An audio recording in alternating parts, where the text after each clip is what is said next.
Another reason I wanted to attend the Danish Golf Championship was to be in Copenhagen for a week in the summer and basically to do my own type of Tour de Fungus, not in the November season when there's a lot of snowboard pressure, but to be here when there's some dollar spot pressure. And I wanted to see what the conditions were of some of the courses that I've had a chance to visit in the late autumn during the Tour de Fungus. I wanted to see what the conditions were like during the peak golfing season in summer. So I wanted to check out the success in managing dollar spot and other summer diseases without fungicides, and I wanted to see the difference in conditions on these surfaces from the autumn season to the summer. My name is Andersen. I'm a course manager at the Søllerød Golfklub near Copenhagen, Denmark. I think it's really interesting that this course doesn't use pesticides. Why is that? Mainly because we are restricted. It's a protected national park, and that's why we have the limitations on water use, fertilizer use, but also pesticide use. So for how many years has this course not been treated with pesticides? Well, herbicides has been decades since we used herbicides, but fungicides, it's 3 years ago. We had a few applications.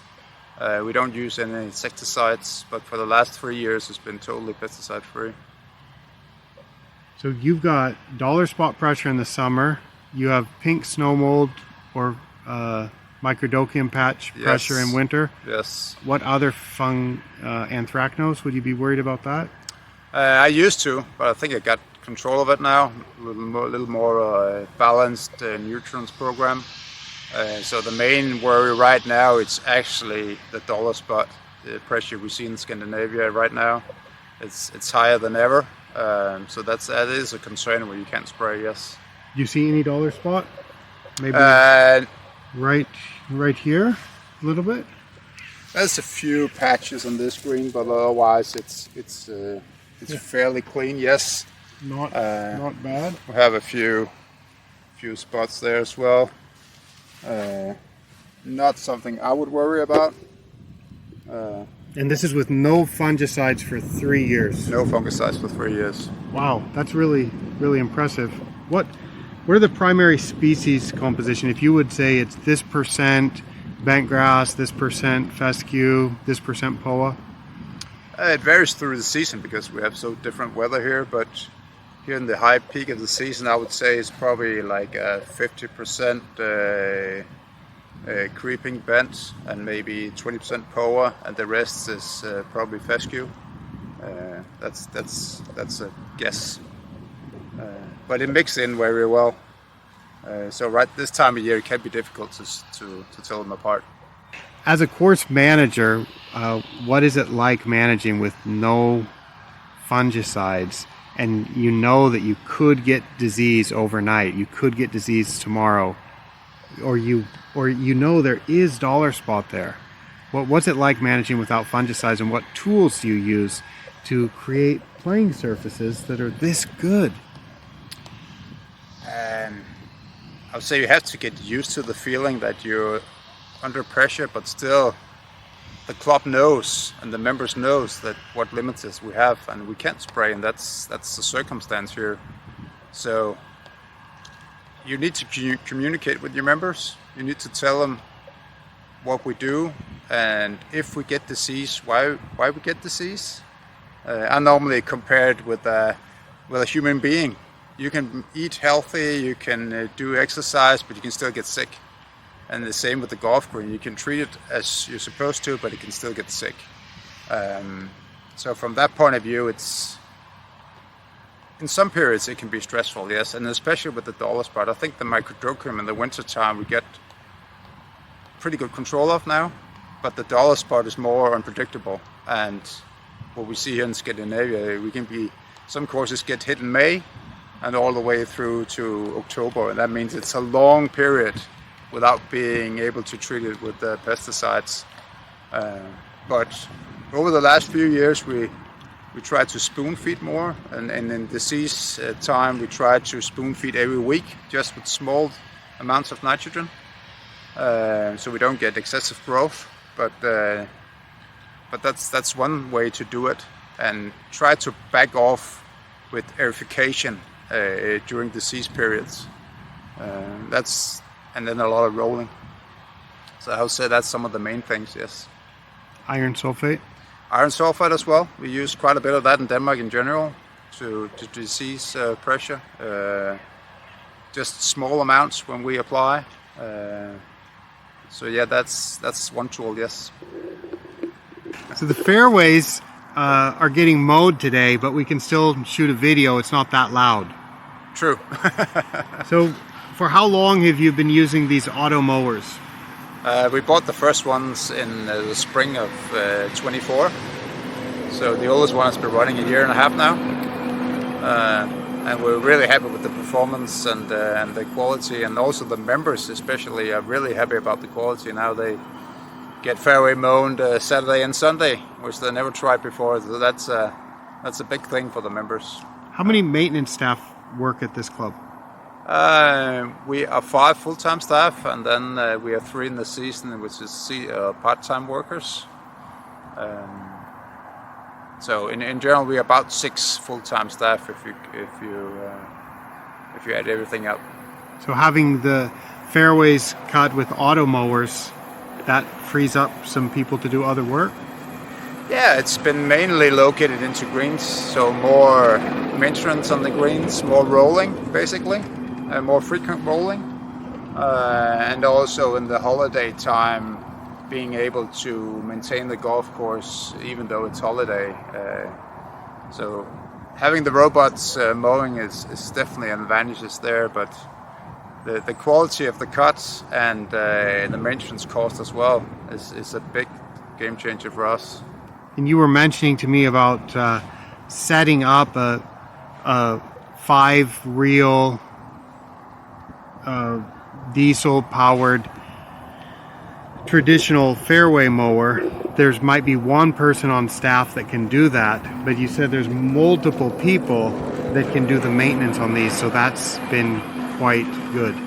Did you tell me that? Yeah, that's true. I mean, that's a big thing for us to be able to have more staff doing maintenance on the robots. Changing knives is something that 4 of the staff can do, and I kind of put it together with doing divots. It's something you do after your cutting work, then you can go out and replace knives on the robot or clean it, or it doesn't matter what time of day you do it. It doesn't matter for the robots. There's nothing you have to worry about. So you just fit it into the program wherever it fits in the day, and that's also easier for us to plan. So yeah, that's a key thing for us. How many hectares of fairway do you have? About 9 hectares. And how many machines do you have on for cutting fairways? Right now we have 4 of the big Søllerøds, and then we're trying another brand, a German brand, right now on 2 other fairways. So we almost covered the whole course. We still have 2 fairways left in the corner of the course where it's difficult to get power to right now. So we're waiting for those. Maybe next year we're gonna have robots on the whole course. Okay, so 16 of the fairways are cut with robots. Yes. And then I saw some of the green surrounds are getting cut also. Yeah, that's one of the newest things, trying to play a little around with buying smaller robots who cut semi-rough around the greens, try to raise the quality there, not having big machinery going around greens, and we can definitely see just after half a year now that the quality improves, that we get denser grass and a better performance, a better visual performance. So that's something we're probably going to invest in. Smaller robots going around the greens and just have small areas to maintain.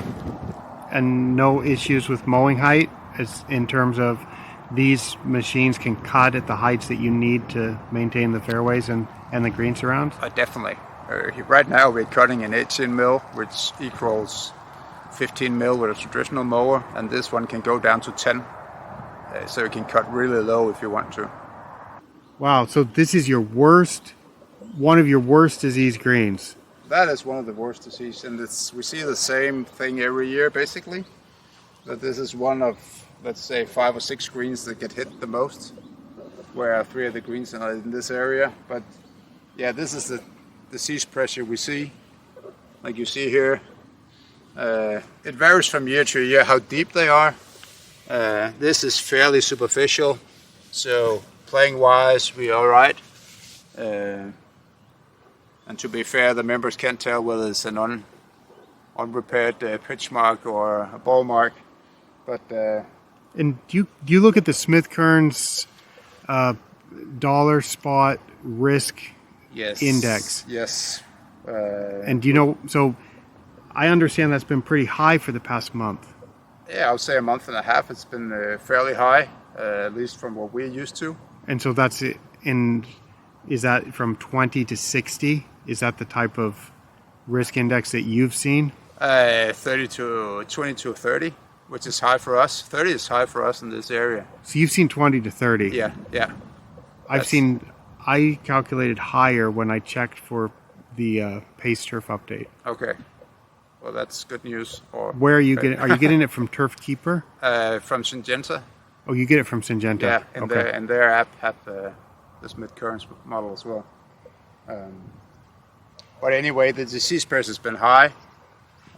So we've been doing a lot of rolling to prevent more disease, but as you can tell, it's difficult to control it 100%. But yeah, now it looks like there's some new seed there. That's one of the spots we've probably been out overseeding. Some of the seed spots, as soon as they come, we're out by hand overseeding with creeping bent, and that's some of the germination you see here around. So hopefully, before too long, it will close up, and it proves also that you can actually get something to germinate in the seed spots. But